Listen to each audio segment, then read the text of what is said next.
తరగతి 8వ తరగతి. ఎందుకు దాడి చేశారు? మహాత్మా గాంధీని చంపిన హత్యా నేరము ఆర్ఎస్ఎస్ పైన మోపింది.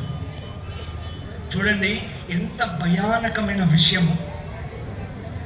కేవలము 1 సంవత్సర కాల ఖండము లోపల నిషేధము పెట్టిన ప్రభుత్వము బేషరతుగా క్షమాపణ చెప్పి నిషేధాన్ని తొలగించింది.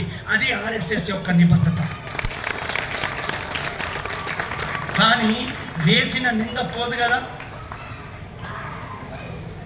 ఏదైనప్పటికీ ఆర్ఎస్ఎస్ అంటే ఈ దేశము లోపల సేవ, ఈ సమాజానికి ఎప్పుడు ఆపద వచ్చినా నేను ముందున్నాను అనే సంఘటనలు, ఈ దేశం యొక్క వైభవము కోసము, ఈ దేశం యొక్క చరిత్ర కోసము, ఈ దేశంలో జరుగుతున్న ఏ దేశ వ్యతిరేక చర్యను మొట్టమొదటిగా తప్పుపట్టి ఖండించేది ఆర్ఎస్ఎస్. 100 సంవత్సరాల కాలఖండంలో చూసినట్టయితే 1 కాదు 2 కాదు 100 సంఘటనలు ఈ దేశ చరిత్రలో మనకు కనబడతాయి.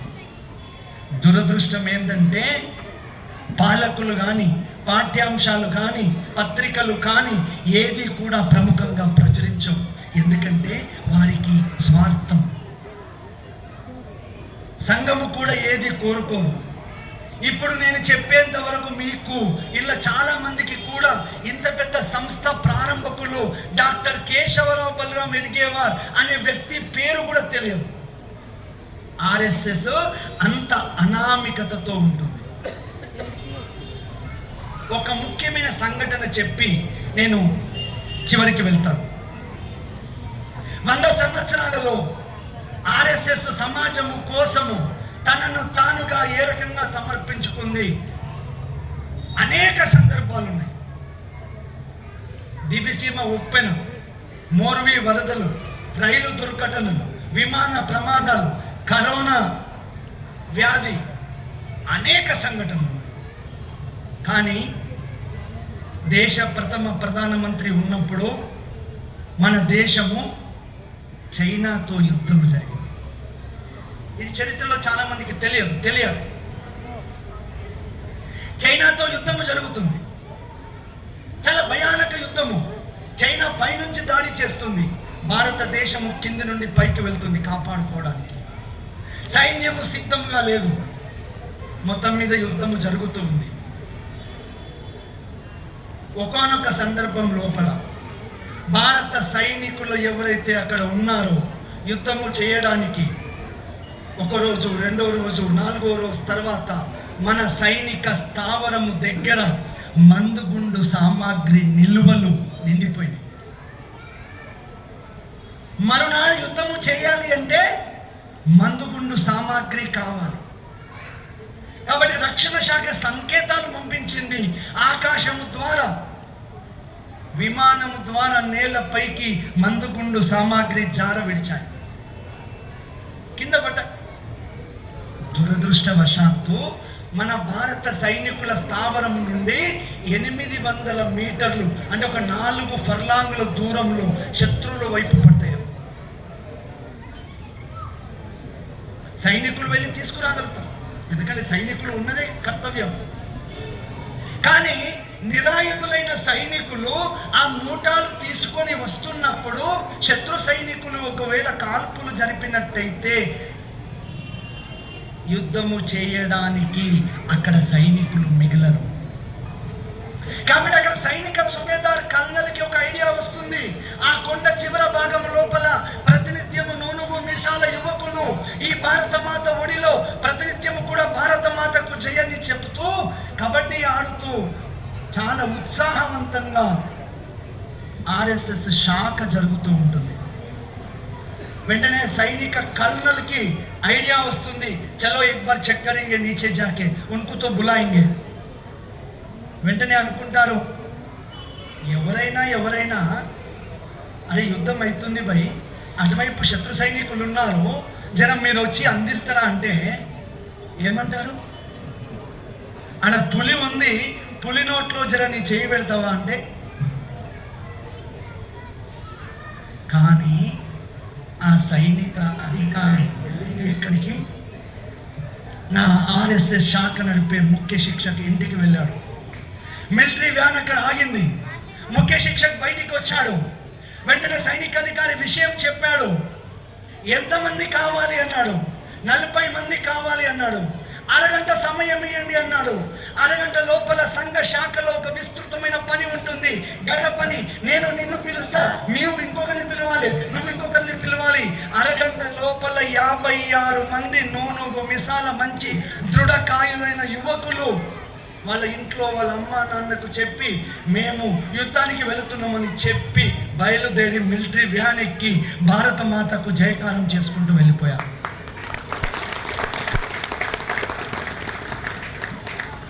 కొండ చివరి వరకు వెళ్ళారు. వాహనం దిగారు. అక్కడ మందుగుండు సామాగ్రిని పరిచయం చేశారు. మూట బరువు ఎంత, సైజ్ ఎంత, ఎలా ఉంటుంది, ఆ కొండపైకి ఎలా వెళ్ళాలి, చీకటి, రాళ్ళు, రప్పలు, ముళ్ళు, పొదలు, గూగుల్ లేదు, లైట్ లేదు, కరెంటు లేదు. కానీ యువకుల లోపల ఒకటే, తేరా వైభవ్ సదా రహేమా. 56 మంది పైకి వెళ్ళారు, నడుచుకుంటూ వెళ్ళారు. ఒక అరగంట నడిచిన తర్వాత వాళ్ళకు ఒక మందుగుండు సామాగ్రి మూట దొరికింది. వెంటనే ఒక యువకుడు అరిచే ప్రయత్నం చేశాడు. పక్కవాడు వారించాడు. ఎందుకు? శత్రు సైనికులకు వినపడ్డదనుకో కాల్పుల మూత జరుగుతారు. కాబట్టి వెంటనే ఒకరొకరు ఒక మూట తీసుకున్నారు, భుజం పైన వేసుకున్నారు. తిరుగు ప్రయాణం అవుతూ మనసు లోపల ఆనందంతో ఒళ్ళు పులకరించి జలధరించి ముందుకు వెళుతూ ఉన్నారు. ఈ అలికిడి, ఈ శబ్దము, ఈ రాళ్ళ యొక్క ఆ ప్రకంపనలు శత్రు సైనికులు పసిగట్టారు. పసిగట్టి వెంటనే ఏం చేశారు శత్రు సైనికులు? సైనికాధికారి నుంచి మాట వినబడ్డది. ఏ మాట? ఫైర్! కాల్పులు ప్రారంభమైంది.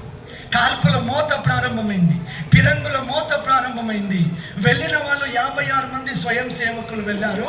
తిరిగి భారత సైనిక స్థావరానికి చేరుకున్నది ఎంతమంది అయ్యా అన్నట్టయితే 42 మంది మాత్రమే.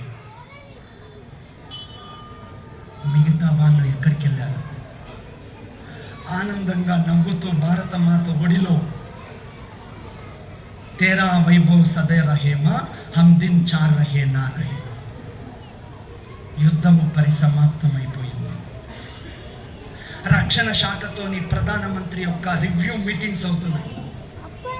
ప్రతిరోజు ఒక్కొక్క రివ్యూ మీటింగ్ అవుతుంది. ప్రతి రివ్యూ మీటింగ్ లో కూడా అందరూ సైనికాధికారులు ఒకటే మాట చెప్తున్నారు, మాకు ఆర్ఎస్ఎస్ వాళ్ళు రక్తదానం చేశారు, మాకు ఆర్ఎస్ఎస్ వాళ్ళు వైద్య సదుపాయం చేశారు, మాకు ఆర్ఎస్ఎస్ స్వయం సేవకులు భోజన సదుపాయాలు ఏర్పాటు చేశారు, మాకు ఆర్ఎస్ఎస్ స్వయం సేవకులు శ్రీనగర్ రన్వే మీద ఉన్న మంచుని తొలగించి విమానాలు దిగడానికి ఏర్పాటు చేశారు, మాకు ఆర్ఎస్ఎస్ స్వయం సేవకులు ఢిల్లీ పట్టణం లోపల ట్రాఫిక్ నియంత్రణ కోసము 36 రోజులు పనిచేశారు. ఈ రకంగా చెప్తూ చివరి సంఘటన ఈ 14 మంది యొక్క బలిదానము కూడా నెహ్రూ యొక్క చెవిన పడుతుంది.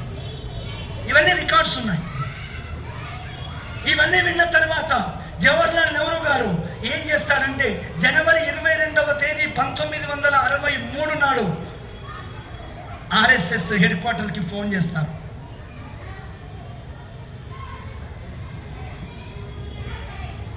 నేను ఇప్పటి వరకు ఆర్ఎస్ఎస్ అంటే ఒక మత సంస్థ అనుకున్నాను, కానీ ఆర్ఎస్ఎస్ స్వయం సేవకులు దేశ సరిహద్దుల్లో ఉండే సైనికులతో సమానంగా, సైనికులకు ఏమాత్రము తీసిపోకుండా పనిచేసిన అనేక దాఖలాలు, అనేక విషయాలు నేను చెవులారా విన్నాను. ఈరోజు నేను మిమ్మల్ని అభ్యర్థిస్తున్నాను, ఏమనయ్యా అన్నట్టయితే జనవరి 26వ తేదీ రిపబ్లిక్ డే పరేడ్ ఢిల్లీలో ఏదైతే జరుగుతుందో, భారతదేశం యొక్క శక్తి సామర్థ్యాలు, సైనిక పాఠవాన్ని ప్రదర్శించే రోజు ఏదైతే ఉందో, ఆ రోజు సైనికులతో సరి సమానంగా, సైనికులతో పాటుగా రాష్ట్రీయ స్వయం సేవక్ సంఘ్ స్వయం సేవకులు కూడా పాల్గొవాలి అని చెప్పేసి జవహర్లాల్ నెహ్రూ గారు ఇన్విటేషన్ ఇవ్వడం జరుగుతుంది.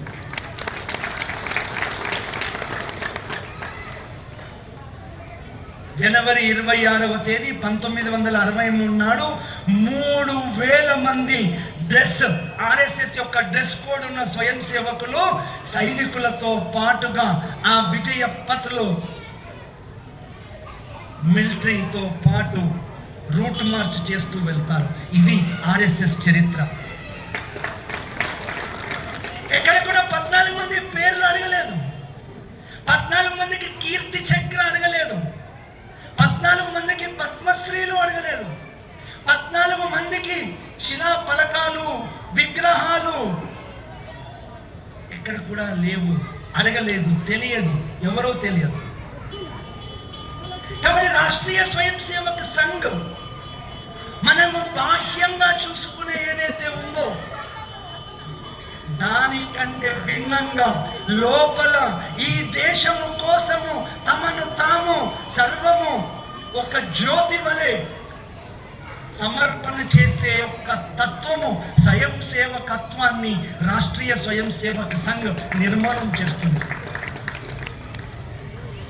అని 100 సంవత్సరాల తర్వాత ఇవాళ మన ముందుకు ఎందుకు వచ్చింది? ఇవాళ బహిరంగ ప్రదేశంలో వచ్చి ఎందుకు కార్యక్రమాలు ఏర్పాటు చేస్తుంది అన్నట్టయితే, ఈ దేశము ఇంతకుముందు మాతృమూర్తి చెప్పారు, 2047లో ఈ దేశము ఏమి కావాలి?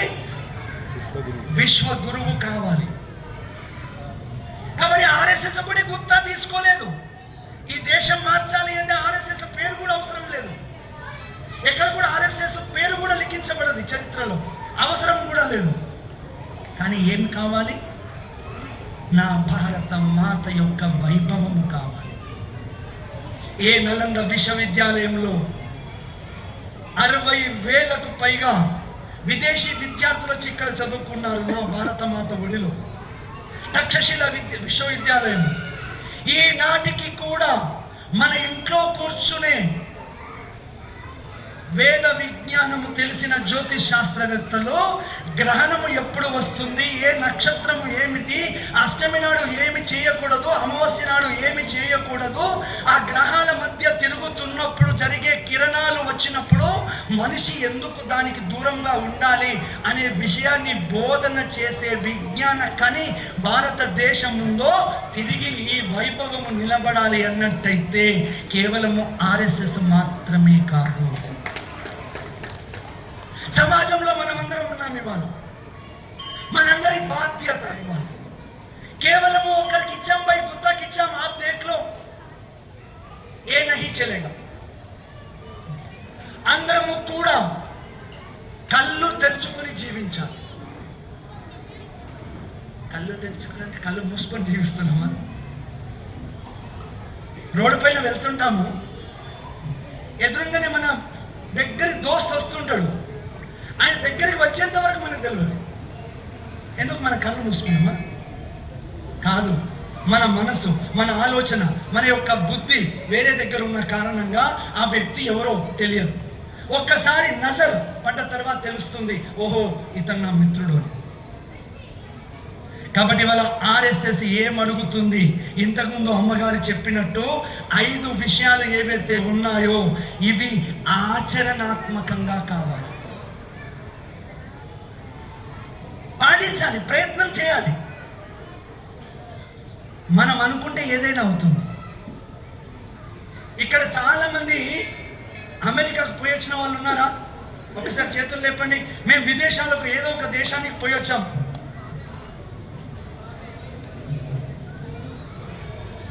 అమెరికాకు వెళ్ళగానే మన వాళ్ళు ఏం చెప్తారంటే, అక్కడ ఎంత డిసిప్లిన్, ఎంత సిస్టమేటిక్, సూపర్ మార్కెట్ పోతే లైన్లో పోయి పైసలు కట్టాలి, రోడ్డు మీద పోతే ఆ ముందు బండి యొక్క చక్రాలు ఉంటాయి కదా, వెనుక పయ్యలు, ఆ వెనుక పయ్యలు ఈ డ్రైవర్కి కనపడేంత దూరంలో ఉండాలి. మనమేమో దాన్ని ముద్దు పెట్టుకునేంత ప్రయత్నం చేస్తాం. ఎందుకది? అక్కడికి వెళ్ళగానే మనం కూడా సిస్టమేటిక్ అయిపోతాం.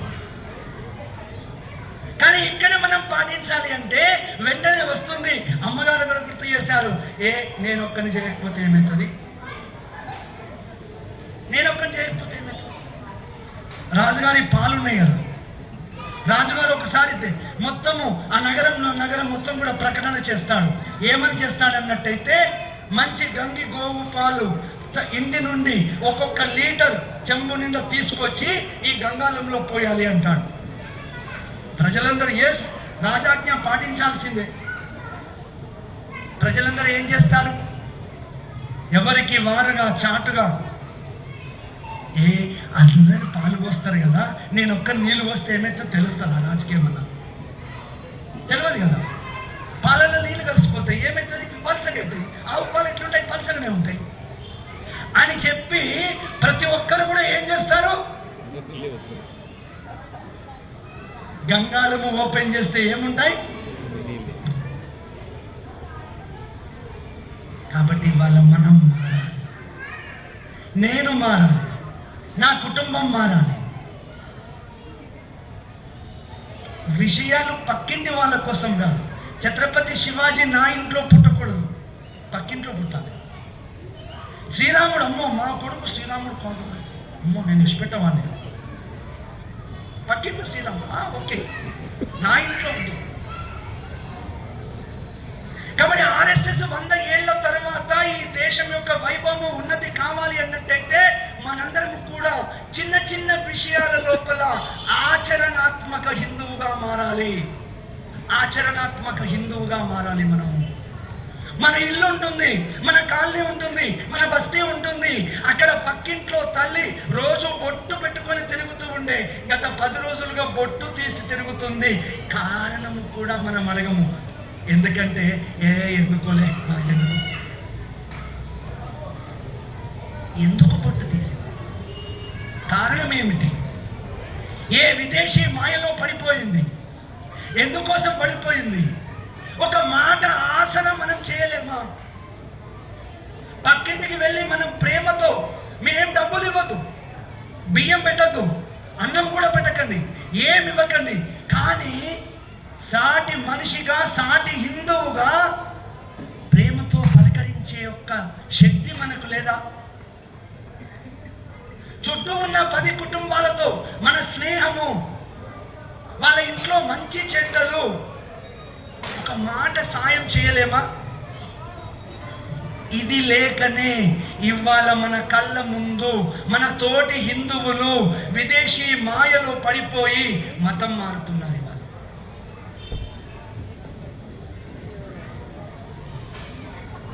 ఇంజనీరింగ్, ఎంటెక్ అన్ని చదివించినాం, లక్షలు పోసి ఫీజులు కడితే టీసీఎస్లో ఉద్యోగం వచ్చాయి. అమ్మగారు చెప్పాడు. మరి నా బిడ్డ చదివినప్పుడు నేను నా బిడ్డకున్న రిలేషన్ ఏంటిది?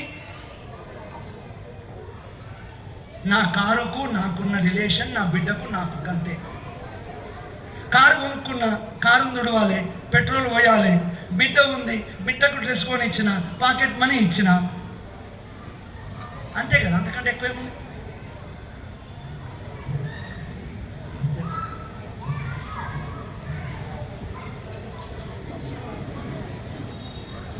సమాజంలో అనేకం చూస్తున్నాం మనం. ఆర్ఎస్ఎస్ అనగానే వ్యక్తులు మన దగ్గరికి వస్తారు. హైదరాబాద్లో కార్వాన్లో జరిగిన సంఘటన, మన కార్యకర్త ఇంటికి ఒక తల్లి తండ్రి ఇద్దరు